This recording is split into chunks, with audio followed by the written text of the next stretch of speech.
certain loss, there's certain adriftness within my own heart and life and where I was going and what I was doing and how I was going to carry on. Pierce Brosnan just broke hearts around the world, and no one saw it coming.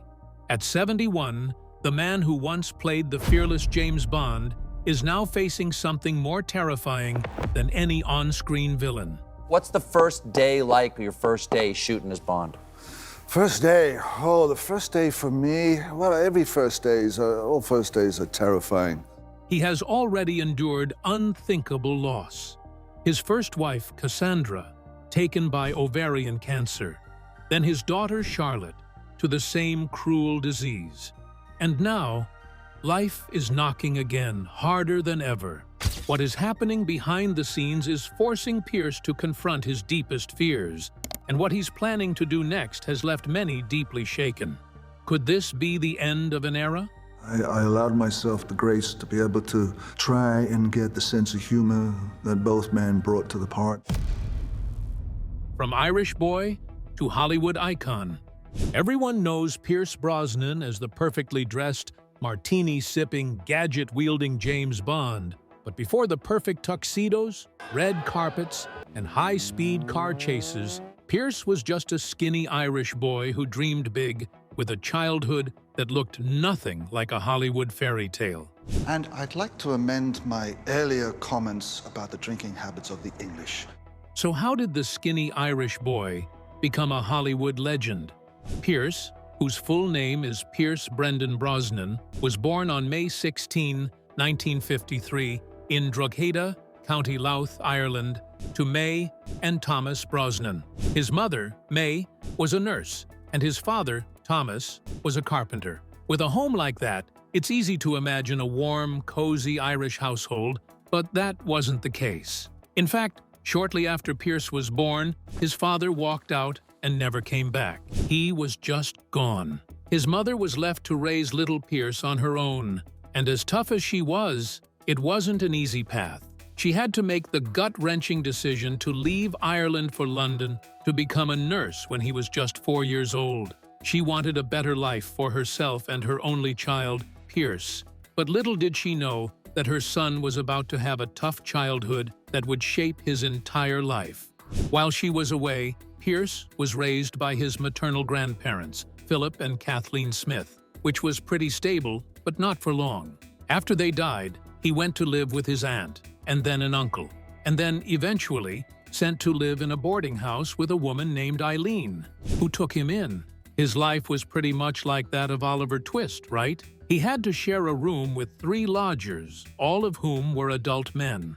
Pierce once described his childhood years as very lonely. He was the only child in the house without his parents, bouncing from one relative's care to another. There was no stability, no father figure, and no clear sense of where he belonged. He also recalled how kids at school used to tease him and call him sissy boy because he preferred drawing and reading to sports. But that wasn't a weakness like they all thought. It was his strength. He just didn't know it yet. The family will do what they will do, and I don't think anything is set in stone, but I wish her well. Finally, when Pierce was 11 years old, his mother, who had passed her final nursing exam and had remarried, was ready to bring her son to live with her in London. Pierce left Ireland for good, stepping into a new country, a new life, and a whole new culture. It wasn't smooth at first. He showed up in South London with an Irish accent, a shy demeanor, and a sense that he didn't quite fit in. But London was the place where his world started to open up, slowly, but for sure. School wasn't exactly his favorite thing. Pierce never took his academics seriously. He wasn't book smart in the regular sense, and he left school at the age of 16 with little more than basic education.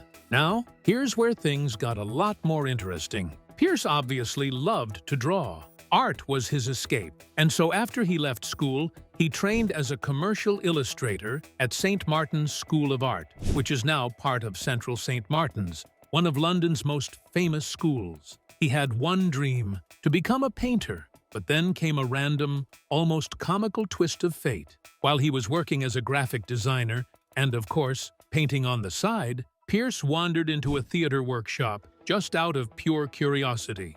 And boom, something clicked. The theater was raw. It was expressive and emotional. And for someone like Pierce, who had spent a lifetime bottling up things, it was healing. Soon, he gave up his career in commercial art to become the youngest founding member of the Oval House Theater Company. During the day, he worked odd jobs as a waiter, in a factory, in a cleaning house, and, in the evenings, Pierce performed in fringe theater. After 2 years as a performer, he knew it was time to enroll at the Drama Centre London, which is now part of the University of Arts London, one of the most prestigious and demanding drama schools in the country, and trust me, this was no hobby.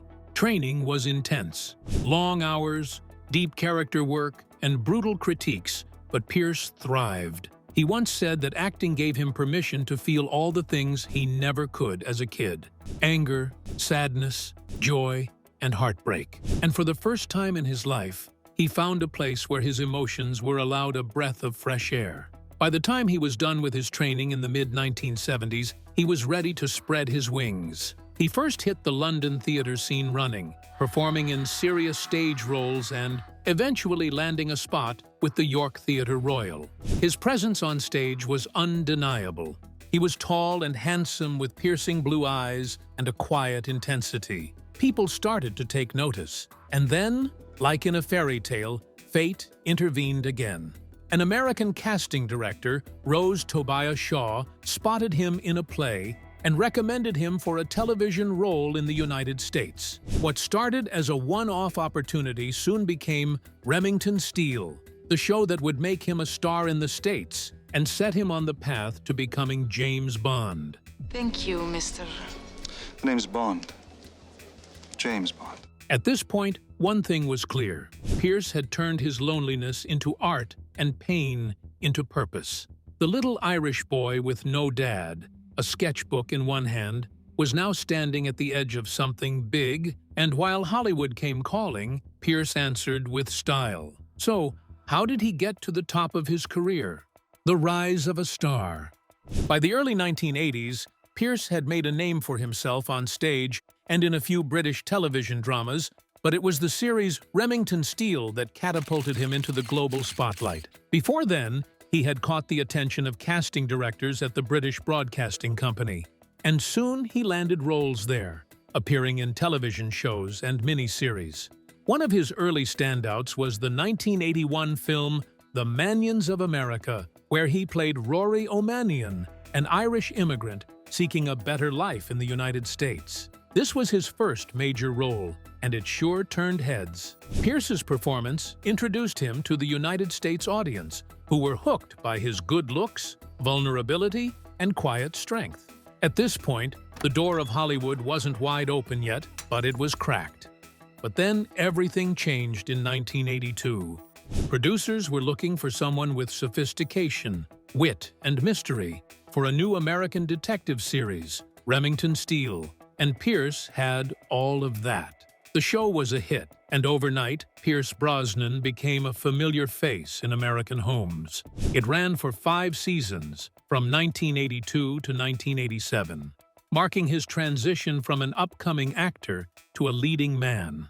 By the mid-1980s, fans and critics were already whispering about Pierce becoming the next James Bond, and in 1986, those whispers turned into headlines.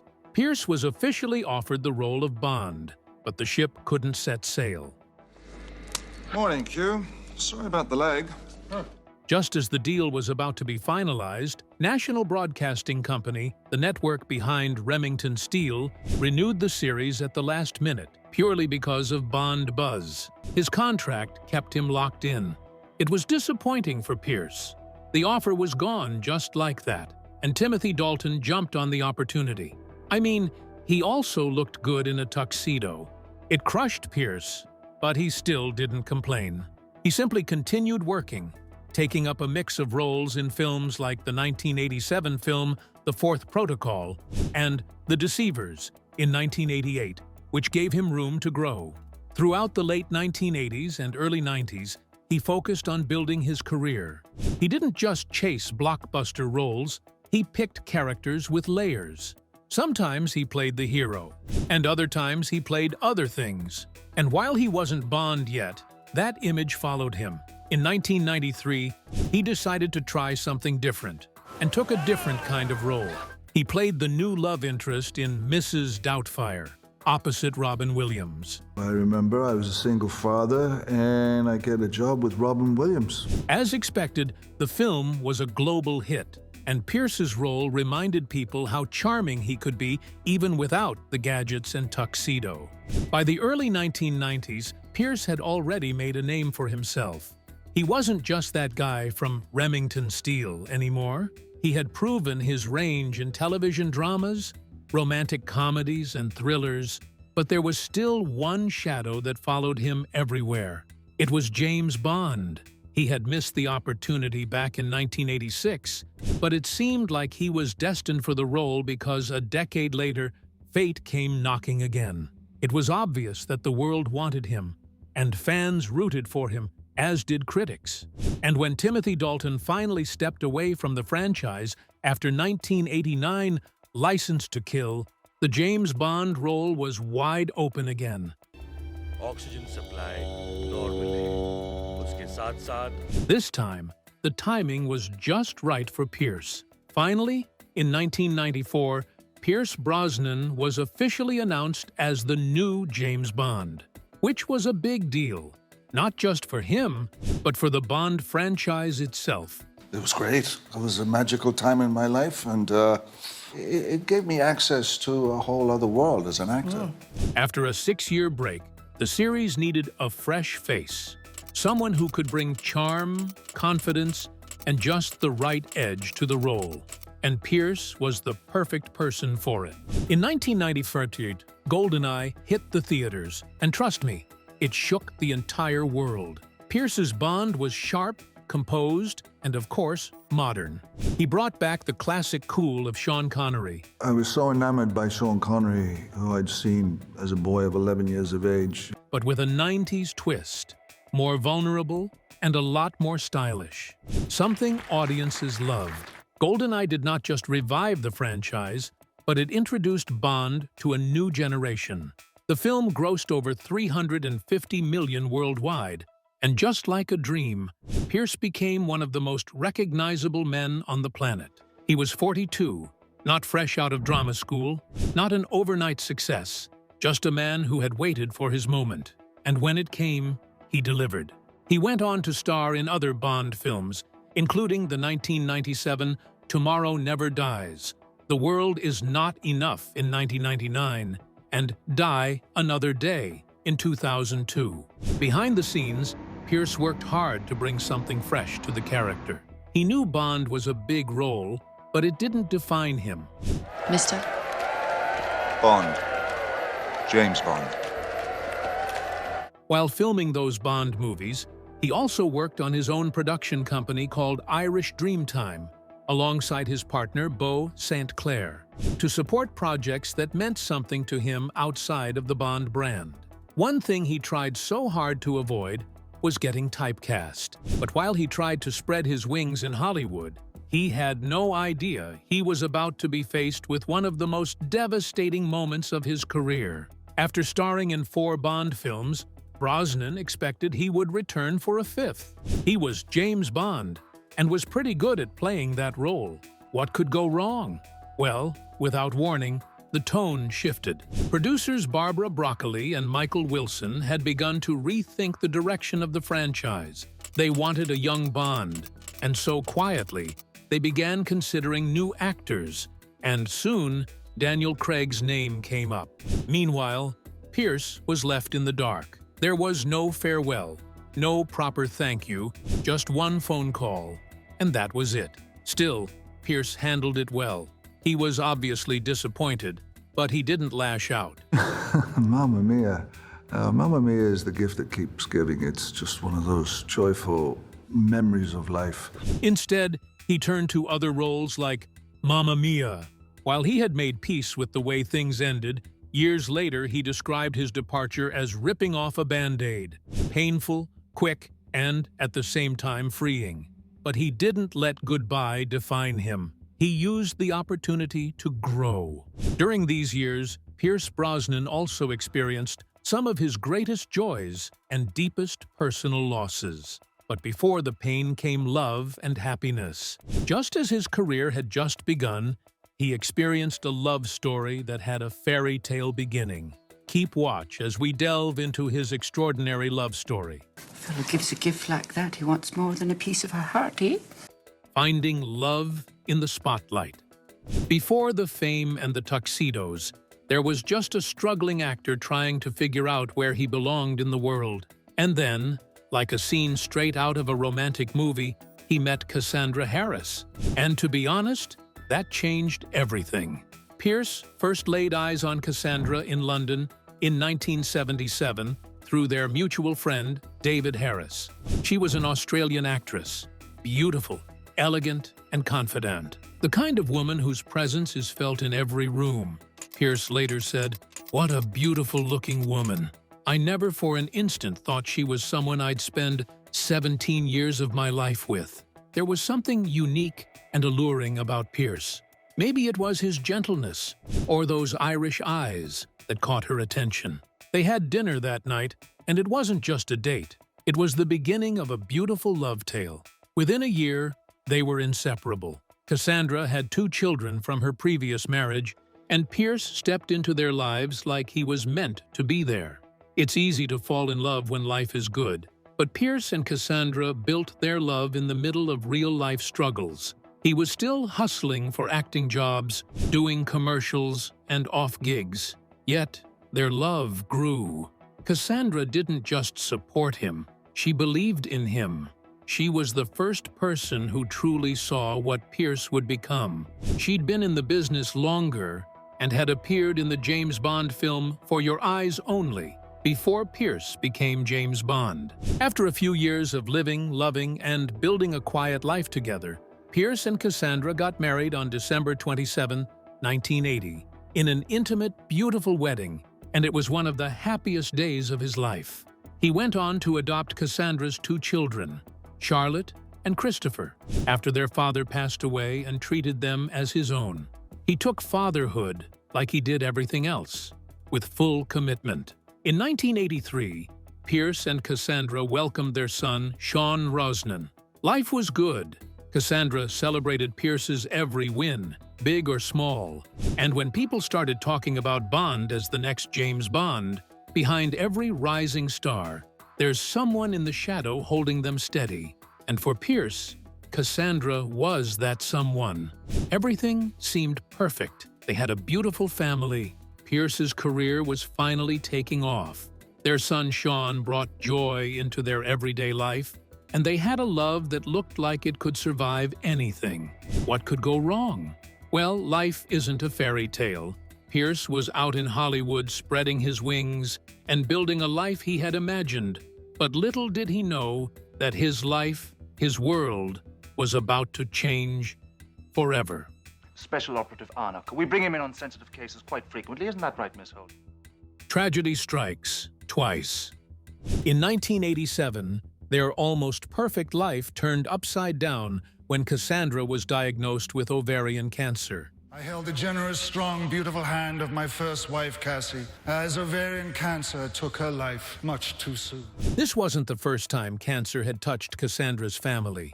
Her own mother had died of the same disease, suggesting a possible genetic link, something that wouldn't be fully understood until years later. But at that time, the diagnosis was totally unexpected, and it immediately shifted the course of their lives. Pierce, who was juggling his acting commitments and a growing career, stayed closely involved in her care. The couple chose to keep the battle private, shielding their children from the horrors of it, especially Sean, who was very young. Cassandra went through intense treatment, and for a time there was hope. But despite years of fighting and hoping she would get better, her condition only declined. Sadly, on December 28, 1991, just a day after their 11th wedding anniversary, Cassandra passed away at the age of 43. Opening up about the experience, Pierce revealed, "When your partner gets cancer, then life changes. Your timetable and reference for your normal routines and the way you view life all this changes. Her demise so deeply affected Pierce that he thought he would never find love again. He had lost not only his wife, but also the woman who had supported his career from the beginning. Charlotte is blossoming into a beautiful woman. That's what I can say. She's really radiant. This is the first time in my life I've ever experienced bereavement, and it's overwhelming, he said. After her passing, Pierce described the experience as an immense loss, but he tried to focus his energy on parenting and maintaining a stable life for Sean, who was still very young and adjusting to the absence of his mother. As though this loss wasn't enough, years later, tragedy struck the family again. In 2013, Charlotte Brosnan, Cassandra's daughter and Pierce's adopted daughter, was also diagnosed with ovarian cancer, the same disease that took her mother and grandmother. She passed away on June 28, 2013, at the age of 41, just 2 weeks after she walked down the aisle in a private wedding. The repetition of the disease in 2 generations revealed a possible hereditary factor, which was later confirmed when it was revealed that Charlotte had inherited the breast cancer 1 gene mutation, which increases the risk of ovarian and breast cancer. This was a huge loss for the Brosnan family. Losing a member of one's family was hard, but losing 2 wasn't something anyone could easily get over. Pierce went public about the demise of Charlotte. In a short statement, he said, "On June 28, my darling daughter, Charlotte Emily, passed on to eternal life, having succumbed to ovarian cancer. She was surrounded by her husband, Alex, children, Isabella and Lucas, and brothers, Christopher and Sean." Pierce rarely speaks at length about those days, but it's clear they shaped much of his later life. Before the demise of Charlotte, while Pierce thought he wasn't going to find love again following the demise of Cassandra, life had other plans, one he never expected. After Cassandra Harris passed away in 1991, Pierce was forced into a new phase of life, one that needed him to be strong. At the time, he wasn't just a grieving husband, but also stepping into the role of a single father. His youngest son, Sean, was only 8 years old, and on top of that, Pierce remained a guiding figure for Charlotte and Christopher, Cassandra's children from her previous marriage, whom he had legally adopted. He tried his best to create a calm and supportive environment at home. Those years were not easy. Navigating grief while trying to maintain public expectations was no walk in the park, but he stayed grounded.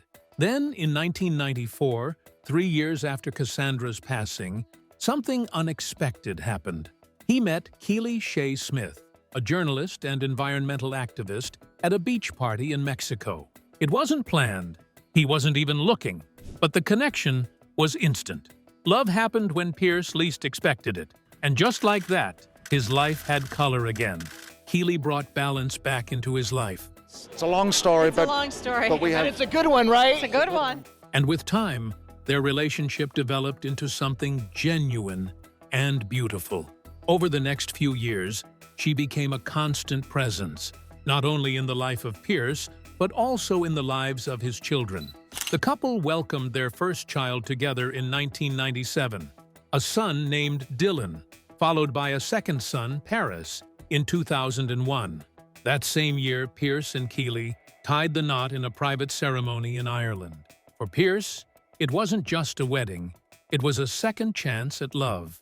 But despite finding love, the loss of Cassandra never fully left him. In an interview, he spoke about how grief changes people. He has supported cancer awareness organizations and publicly shared his hope that early detection and genetic testing can save more lives in the future. Today, Pierce Brosnan lives in Hawaii with Keely. Their long marriage and family life reflect the strength he built through painful experience. He's proud of his children, including Sean, who had become an actor and filmmaker. While Pierce struggled with the loss of his first wife, Cassandra, her children, too, felt the weight of it, especially Christopher. Pierce tried to be there for him, but in the years that followed Cassandra's demise, Christopher's life took a dark turn. He battled with addiction, particularly alcohol and substances. Pierce tried to support and help him, but their relationship strained over time. In the early 2000s, he was arrested multiple times in London for substance-related issues. According to reports, he struggled with dependency and was hospitalized at one point. In a rare public statement, Pierce said, "Christopher is still very lost. Shockingly so. He knows how to get out. He doesn't want to." As a father, Pierce wasn't just grieving his first wife, Cassandra. The choices of his kids affected him too. And although he tried everything within his power to keep them together, in the end, each of them was responsible for their choices. He had no choice but to cut Christopher off from his life. Despite that, one thing remains certain. Pierce Brosnan will forever mourn the demise of his beloved wife and daughter for as long as he lives. What do you think about the tragic demise of Pierce's wife, Cassandra, and his daughter, Charlotte? What do you think about the end of his career as James Bond? Tell us in the comments below. Don't forget to click on the next video on your screen, like this video, and subscribe to our channel for more updates.